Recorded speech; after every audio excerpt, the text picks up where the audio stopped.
اعوذ برب الفلق، اے اللہ میں صبح کے رب کی پناہ میں آتا ہوں. یوں دعا مانگو. اللہ نے قل کہہ دو میں پناہ مانگتا ہوں صبح کے رب کی. اللہ کو اس کی ایک صفت کا واسطہ دیا گیا ہے. اور جو پناہ مانگی گئی ہے کتنی چیزوں سے؟ من شر ما خلق، جتنی چیزیں اللہ نے پیدا کی ان کے شر سے. ومن شر غاسق اذا وقب، اور رات کے شر سے جب وہ پھیل جائے. ومن شر غاسق اذا وقب، ومن شر غاسق اذا وقب، اور رات کے شر سے جب وہ پھیل جائے. ومن شر النفاثات فی العقد، اور جو عورتیں جادو کرتی ہیں، گریں لگا لگا کے پھونکتی ہیں. جادو میں یہ بھی ہوتا ہے، جادو سے ڈرنے کی ضرورت نہیں ہے، لیکن جو جادو کرتے ہیں وہ گریں لگا لگا کے نام پڑھ پڑھ کے پھونکے مارتے ہیں. تو ان سے بھی کتنے شر ہو گئے؟ 3. وَمِن شَرِّ حَاسِدٍ اِذَا حَسَد، اور حسد کرنے والے کے شر سے جب وہ حسد کرنے لگے. اللہ کو ایک صفت کا واسطہ دیا اور پناہ مانگی گئی 4 چیزوں سے.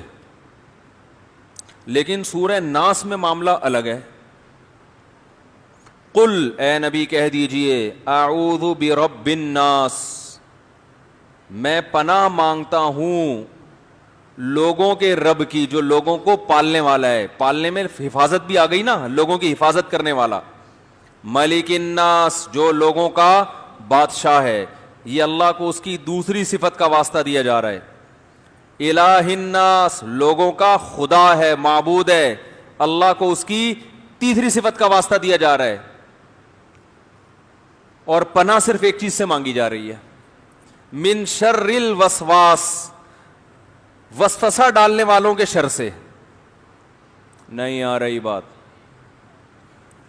سورہ فلق میں اللہ کو صرف ایک صفت کا واسطہ دیا اور پناہ مانگی ہے 4 چیزوں سے.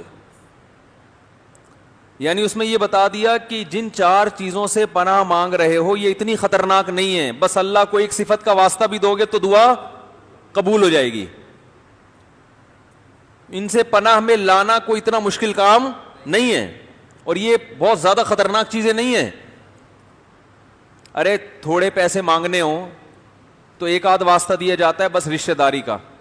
یار آپ مجھے 100 روپے دے دو، آپ میرے ماموں بھی ہو، اور آپ بس اتنا کافی ہے کہ ماموں 100 روپے دے. اب میرے بھانجے بیٹھے ہیں کہ ماموں کے 100 روپے نہ مانگ لیں. یا ابو، بس ابو کو ابا ہونے کا واسطہ دیا جائے گا نا. ماں سے پیسے مانگ رہے ہو، امی کے کیوں دوں، آپ میری ماں ہو، اتنا تو حق بنتا ہے نا. آج کل بچے ماں باپ کو سمجھا رہے ہوتے ہیں کہ آپ میرے ابو ہیں، آپ میری امی ہیں، اتنا تو حق بنتا ہے نا کہ کبھی کبھار 100 روپے دے دیا کریں. تو ایک صفت کا واسطہ دیں گے نا. لیکن اگر یہ 1 کروڑ روپے قرضہ چاہیے، پھر سے اتنا کافی نہیں ہے آپ میرے ابا ہیں، اتنا کافی نہیں ہے. بہت بڑی چیز مانگ رہے ہو بھائی. اس کے لیے دیکھیں آپ میرے والد بھی ہیں، اور اللہ کا دیا آپ کے پاس پیسہ بھی بہت ہے، پیسے والے بھی ہیں، اور آپ میرا خیال بھی کرتے ہیں، اور میں آپ کا لاڈلا بھی ہوں. تو جتنے واسطے دے سکیں گے آپ دیں گے. ابا کے اندر جتنی کوالٹیز ہوں گی سب کو ہائی لائٹ کریں گے، کیونکہ جو چیز مانگی جا رہی ہے وہ تھوڑی نہیں ہے. سورہ فلق میں اللہ نے بتا دیا کہ مجھے میری ایک صفت کا واسطہ دو، 4 چیزیں مانگ لو. لیکن سورہ ناس میں بتایا کہ 3 صفات کا واسطہ دو، وہ واسطہ بھی بڑا تگڑا ہے بھائی. اللہ لوگوں کا معبود، لوگوں کا، لوگ میں تو ہم بھی داخل ہیں نا، لوگوں کا معبود، لوگوں کا مالک، لوگوں کا پالنے والا. یعنی صفات بھی تگڑی اور ان کی تعداد بھی زیادہ. اور پناہ صرف ایک چیز سے مانگی جا رہی ہے، وسوسہ ڈالنے والوں کے شر سے. اس سے پتہ چلا کہ آپ اللہ سے بہت بڑی چیز مانگ رہے ہو، کیونکہ یہ کمبخت وسوسہ ڈالنے والے جیسے بیڑا غرق کرتے ہیں، جادوگر ایسا بیڑا نہیں غرق کرتا، حسد کرنے والا ایسا بیڑا نہیں غرق کرتا، اور رات کی تاریکی ایسا بیڑا نہیں غرق. رات کی تاریکی میں تو انجن آئل لیک ہو گیا نا، یہ ہو جائے گا سانپ کاٹ لے گا، کوئی بہت زیادہ ہو گیا جن چڑیل بھوت آ گیا. تو جن چڑیل بھوت سے کیا ہو جائے گا بھائی؟ جسم کا نقصان ہوگا نا زیادہ سے زیادہ, تو مرنا تو ویسے ہی ہے نا, مرے گا آخر میں بالآخر, تو ویسے نہیں مرے گا کیا ہے بھائی, صحت مند ہو کے بھی تو مر جائے گا, رزلٹ تو ایک ہی ہے. لیکن جو وسوسے ڈالنے والے لوگ ہیں نا, یہ آپ کے ایمان پہ ڈاکہ ڈالتے ہیں, آپ کا بیڑا غرق کر دیتے ہیں, آپ کا سکون برباد کر دیتے ہیں. جن چڑیل بھوت کا علاج ہو جاتا ہے, وسوسوں کا علاج جو حقیقی وسوسے ہیں. ایک وسوسے تو وہ ہوتے ہیں جو وہمیوں کو ہوتے ہیں, یہ تو ان کا دماغ کیا ہے, ڈاکٹر کو دکھانے کی ضرورت ہوتی ہے نا. ایک وسوسے وہ ہیں جو حقیقی معنوں میں کیا ہیں, اچھا بھلا اطمینان کی زندگی تھی, ایسی چیزیں جو 2 اور 2 4 کی طرح ثابت ہو چکی ہیں, ان میں کنفیوژن پیدا کر دینا. یعنی آپ کو سورج نظر آ رہا ہے کہ بھائی سورج ہے, دوپہر کے 12 بج رہے ہیں, لنچ کا ٹائم ہو چکا ہے, ایک بندہ آ کے تقریر کرتا ہے یہ سورج نہیں ہے, اور الٹی سیدھی بحث کرتے کرتے آپ کو کیا کر دے گا, وہ کنفیوز کر دے گا. آپ کو شک ہو جائے گا یار یا تو میں اندھا ہو گیا ہوں یا کیا مسئلہ ہے. پھر 2 4 اور اس کے ساتھ مل گئے, تو اب آپ اتنے کنفیوز ہو جاؤ گے کہ آپ کہو گے یار وہ جو دن کے 12 کی ڈیفینیشن کیا ہے اور رات کے 12 کی آپ کی پورا شیڈول آؤٹ ہو جائے گا نا. تھوڑے دنوں میں آپ دماغی توازن کھو بیٹھو گے.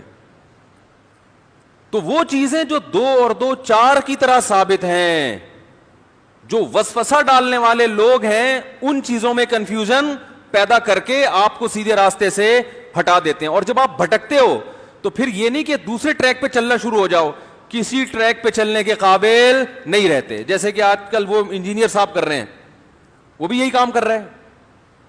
نہ تو اس نے یہ بتایا کہ یہ والا فرقہ صحیح ہے تو اس کو فالو کر لو, سارے فرقوں میں کیڑے نکال کے سب پہ اعتماد ختم, سب علماء پہ اعتماد ختم, کوئی اپنا فرقہ لانچ کر لو, اپنا بھی نہیں ہے.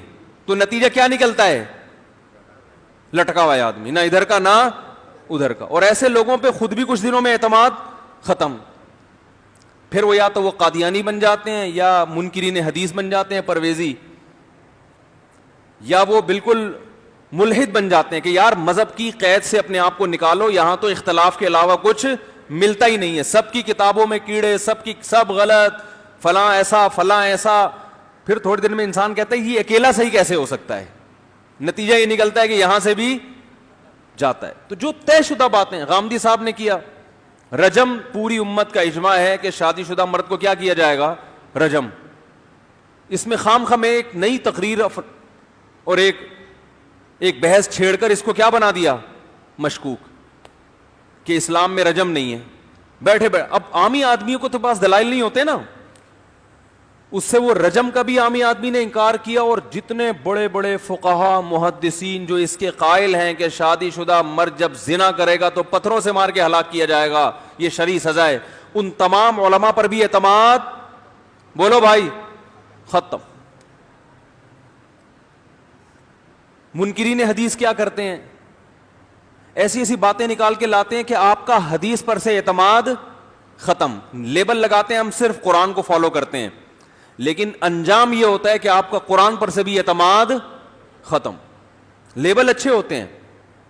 تو یاد رکھو وسوسہ وہ شخص نہیں ڈالتا جو کھلا دشمن ہو, وسوسہ اکثر وہ ڈالتا ہے جو دوست بن کے, خیر خواہ بن کے آپ کو ورغلاتا ہے, جو خیر خواہ بن کے آپ کو کہتا ہے میں آپ کو صحیح گائیڈ کر رہا ہوں, حالانکہ وہ کیا کر رہا ہوتا ہے, غلط گائیڈ.